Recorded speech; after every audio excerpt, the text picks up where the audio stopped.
Tunghayan ng mga mainit na balita ang hatid sa inyo ng Eastern Mindanao Command. Ito ang EMC Weekly Roundup. Mula sa punong himpilan ng Eastern Mindanao Command, ito po si Corporal Abonales muling maghahatid sa inyo ng mga balita ukol sa seguridad at kapayapaan. Para sa mga nangungunang balita, pamilya ng mga aktibong kasapi ng NPA kinumusta at tinulungan ng kasundaluhan. Iba't ibang proyekto sa ilalim ng Barangay Development Program sinimulan na sa isang bayan sa Misamis Oriental. Mahigit 30 rebelde na sumuko sa pamahalaan nakatanggap ng tulong pinansyal.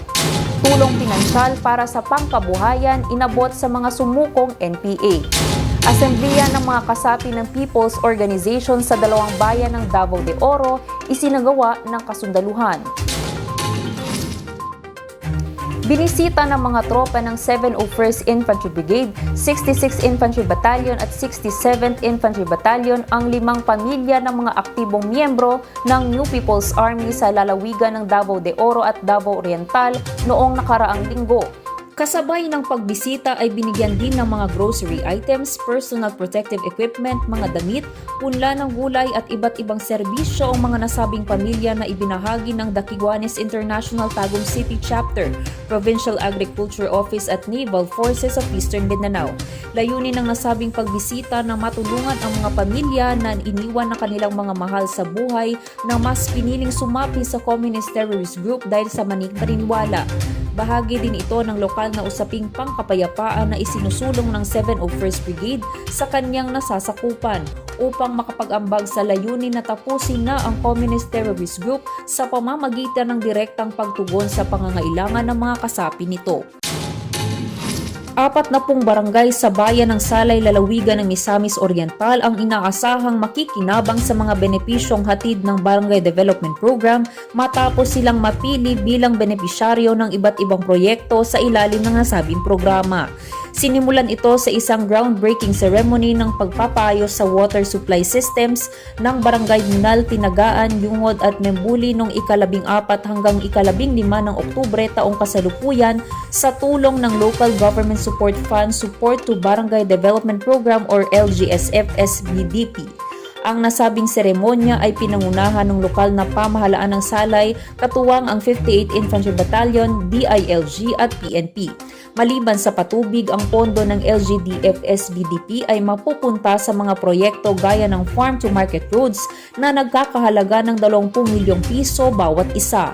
Ang Barangay Development Program ay sinusuportahan ng NTF-ELCAC upang mabigyan ng oportunidad ang mga liblib na pamayanan na maging maunlad at mailayo sila sa impluwensya at kaguluhan na dulot ng communist terrorist group. Matapos mapagpasyahang lisanin ang teroristang grupo at sumuko sa pamahalaan, nakatanggap ng tulong pinansyal ang 32 rebelde mula sa bayan ng La Paz, Agusan del Sur noong ika-19 ng Oktubre taong kasalukuyan sa tulong ng lokal na pamahalaan sa ilalim ng Executive Order No. 70. Ang mga dating rebelde na sumuko sa 26th Infantry Battalion, La Paz Municipal Police Station at lokal na pamahalaan ng La Paz ay nakatanggap ng 5,000 piso bawat isa o kabuang 160,000 piso na gagamitin bilang sustento sa kanilang pagbabalik loob sa pamayanan. Sa kanyang panayam, inihayag ng isa sa mga sumuko na si Bremly Acero alias Mar ang kanyang taus-pusong pasasalamat sa pamahalaan dahil sa tulong na ibinigay sa kanila na dating nalihis ng landas. Samantala, nangako naman si La Paz Municipal Mayor Michael Lim na patuloy nilang susuportahan ang mga dating rebelde alinsunod sa mandato ng EO-70. Nakatanggap ng tulong pinansyal mula sa pamahalaan ang 25 dating mga rebelde na nagkakahalaga ng 20,000 piso bawat isa mula sa Department of Social Wealth and Development 11 noong ika-2 ng Oktubre taong kasalukuyan na ginanap sa Provincial Capital ng Davao del Sur. Ang nasabing halaga ay gagamitin ng mga dating kasapi ng NPA para sa kanilang pangkabuhayan at magbabagong buhay. Ang mga nasabing benepisyaryo ay kasalukuyang sumasailalim sa Tupad Pangako Program, isang 3 buwang programa na binubuo ng mga aktibidad gaya ng Enhanced Comprehensive Local Integration Program o ECLIP deradicalization at spiritual at livelihood program. Nilalayo ng nasabing programa na patuloy na tulungan na mabago ang buhay ng mga dating kasapi ng communist terrorist group at hanguin ang kanilang kaisipan para sa mga panibagong buhay kapiling ang kanilang mga pamilya. Ang programang ito ay pinasimula ng lokal na pamahalaan ng Davao del Sur sa pakikipagtulungan ng 39th Infantry Battalion at iba pang ahensya ng gobyerno. Sa pakikipagtulungan ng iba't ibang ahensya ng pamahalaan sa Davao de Oro at 48th Infantry Battalion, matagumpay na naisagawa ang kauna-unahang General Assembly ng Federasyon ng mga People's Organization mula sa bayan ng Pantukan at Mabini, lalawigan ng Davao de Oro noong 15 ng Oktubre taong kasalukuyan sa Barangay Magnaga, Pantukan, Davao de Oro. Isinagawa ang aktibidad upang itatag ang nasabing federasyon at suriin ang kalagayan ng mga organisasyon na nasa ilalim nito. Naging instrumento din ang pagpupulong upang masagot ang mga alalahanin ng mga kasapi ng federasyon sa kanilang pangkabuhayan. Ang mga nasabing people's organization ay binubuo ng mga dating kasapi ng underground mass organizations na kaanib ng communist terrorist group at ngayon ay nagbalik loob at nanumpas ng pagsuporta sa pamahalaan. Samantala, ang mga ahensya naman na dumalo sa nasabing pagpupulong ay binubuo ng TESDA, DSWD, DA, DOLE, DTI at lokal na pamahalaan ng Pantukan. Parte ng kanilang pagdalo ay ang pagpresenta ng mga programa at serbisyo na maaaring makatulong sa mga people's organizations, habang nangako din sila na tutulungan ang mga kasapi ng people's organizations upang maibsan ang kahirapan at mapabuti ang kanilang buhay. Sa ibang mga balita, 52 housing units formal na ibinigay sa mga friends rescued sa ilalim ng 10 Offers Brigade 10 ID Philippine Army. Vice Commander ng Philippine Navy bumisita sa Naval Forces Eastern Mindanao. At Tactical Operations Group 10 katuwang ang National Intelligence Coordinating Agency 10 at 8th Air Reserve Center nagsagawa ng Peace and Development Forum. Narito sinaluli ang Chai ng Agila News, Miss Derl Jean Morales ng NFEM at Airwoman Apple Suba ng TAW-EM para sa karagdagang mga detalye. Formal na i-turn over itong mga bagong housing unit sa 52 friends rescued noong 12 ng Oktubre sa Freedom Residences, Barangay Kwambugan, Tagum City, Davao del Norte. Ang programang ito ay alinsunod sa mandato ni Presidente Rodrigo Duterte na mabigyan ng disente at maayos na bahay ang mga NPA na magbabalik loob sa gobyerno. Isa rito ay si Kakaloy, membro ng Guerrilla Front 33, nagdesisyong magbalik loob sa gobyerno dahil hindi niya nakita ang kapayapaan sa ilalim ng komunistang teroristang grupo. Handa ang barangay na pakinggan ang hinaing ng bawat residente. Bukod sa pabahay, makakatanggap din ng 15,000 pesos cash assistance at 50,000 pesos housing assistance ang mga benepisyaryo ng mga surrenderies ng 10 Offers Pag-asa Brigade mula sa taong 2018 hanggang 2020. Bigay ang programang pabahay sa ilalim ng Enhanced Local Integration Program o ECLIP sa koordinasyon ng National Housing Project Davao Region, 10 Offers Pag-asa Brigade Philippine Army, Tagum City Government at Freedom Residences Homeowners Association at iba pa. Inaasahan na sa pamamagitan ng ECLIP ay makakamit ng mga friends rescued ang kaginhawaan sa buhay at kanilang mga pangarap para sa kanilang pamilya at mahal sa buhay. Yui Angchay para sa Agila News Network. Malugod na tinanggap ni Commander Naval Forces Eastern Mindanao, Commodore Carlos V. Sabare, Philippine Navy, ang Vice Commander ng Philippine Navy at Chief Office of Ethical Standards and Public Accountability na si Major General Nestor C. Jerico, Philippine Navy Marines, sa kanyang opisyal na pagbisita sa Headquarters Naval Forces Eastern Mindanao nito lamang ika-20 ng Oktubre ng kasalukuyang taon sa Naval Station Felix Apolinario, Panacan, Davao City. Kaugnay ito sa inilunsad na information drive ng OSPA Philippine Navy Mobile Training Team na pinamumunuan ni Major General Jerico, Philippine Navy Marines. Ginanap ang nasabing training sa loob ng 2 araw kung saan tinalakay ang anti-sexual harassment, Code of Conduct and Ethical Standard at ang tamang pag-file ng SALN o Statement of Assets, Liabilities and Net Worth. Nadinaluhan naman ng mga civilian human resources, officers at enlisted personnel ng NFEM Organic, Operational Control at Tactical Control Units sa pamamagitan ng face-to-face at virtual session bilang pagsunod sa COVID-19 protocol. Natapos ang nasabing training nitong ika-21 ng Oktubre ng kasalukuyang taon. Mula sa Naval Forces Eastern Mindanao, ito po si Darrell Jean Morales, nag-uulat. Nagsagawa ng isang Peace and Development Forum ang Tactical Operations Group 10 sa ilalim ng Tactical Operations Wing Eastern Mindanao, katuwang ang National Intelligence Coordinating Agency Region 10 at 8th Air Reserve Center sa pamamagitan ng video teleconference. Nagbigay ang representante ng NICA Region 10 ng mga impormasyon tungkol sa kanilang mandato patungkol sa Executive Order No. 70 at ang 12 clusters nito.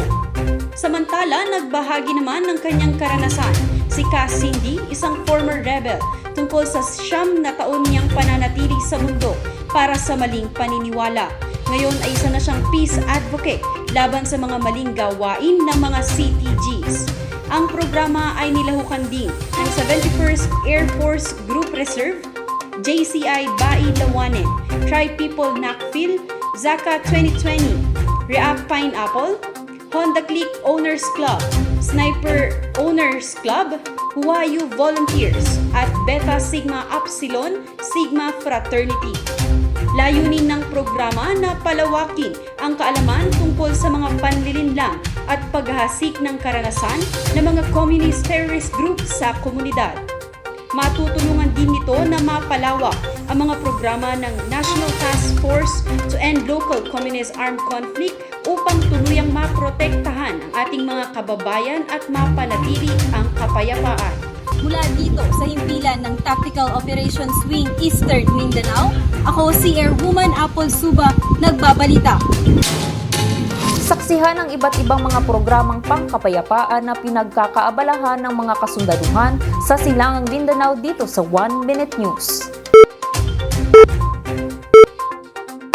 86 na dating mga rebelde mula sa San Fernando at Kitaw-Taw, Bukidnon ang nakatanggap ng Livelihood Settlement Grant na nagkakahalaga ng 1,720,000 piso mula sa Department of Social Welfare and Development 11 noong ika-20 ng Oktubre taong kasalukuyan.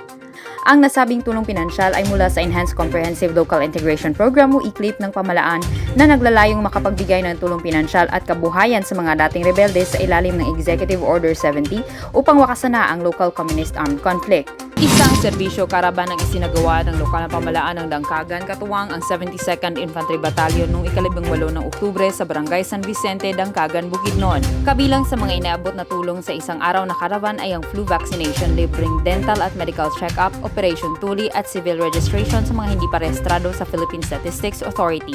Naganap ang nasabing programa sa tulong ng iba't ibang ahensya ng pamalaan. Ang serbisyo karaban ay bahagi ng programa ng gobyerno na may layuning wakasan ang kaguluhan na dulot ng communist terrorist group. Dagdag kaalaman naman ang hatid namin sa inyo sa Weekly Trivia. Ating alamin. Alam niyo ba, noong Oktubre ika-29 taong 1866, ipinanganak ang bayaning Pilipino na si General Antonio Luna sa Binondo, Maynila. Siya ang bunso sa 7 anak ni Joaquin Luna de San Pedro at Laureana Novicio Ancheta. Maliban sa pagiging magaling na military strategy sa panahon ng Filipino-American War, kilala din si General Luna bilang doktor sa parmasyotiko, manunulat at makabayan. Noong 1890 ay ipinadala siya ng kanyang mga magulang sa Espanya upang mag-aral ng kursong parmasya sa Universidad Central de Madrid. Habang nasa ibang bansa, naging isa siya sa mga Pilipinong naglunsad ng kilusang propaganda at sumulat para sa La Solidaridad. Isinulat niya ang artikulo na pinamagatang Impressions na tumatalakay sa mga kaugalian at kakaibahan ng mga Espanyol gamit ang alias na Taga-Ilog. Taong 1896, 2 taon matapos makauwi si Antonio sa Pilipinas, inaresto at ikinulong siya at ang kanyang kapatid na si Juan sa Fort Santiago matapos kumalat ang balita sa pagkakabuo ng katipunan kung saan pinagkinalaan sila na nakikilahok sa revolusyon. Sa sumunod na taon ay ipinatapon siya sa Espanya at ikinulong sa Cárcel Modelo de Madrid, ngunit pinalaya din sa tulong ng kanyang kapatid na si Juan. taong 1898 kung saan ipinroklama ng kalayaan ng Pilipinas mula sa Espanya, formal na inalok ni General Luna ang kanyang serbisyo upang ipaglaban ang Republika. Agad siyang inatasan ni Pangulong Emilio Aguinaldo na mamuno sa ilang brigada ng hukbong Pilipino.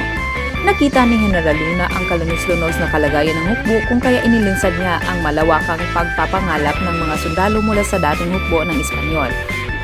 Sa panahon ng Philippine-American War ay nag-organisa din siya ng mga profesional na sundalong gerilya na sa kalaunan ay kinilala bilang Luna Sharpshooters.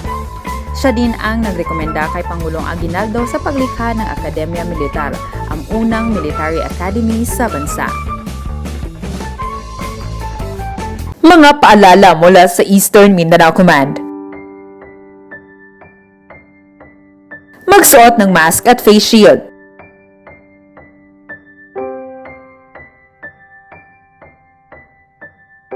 Isanitize ang mga kamay. Mag-physical distancing.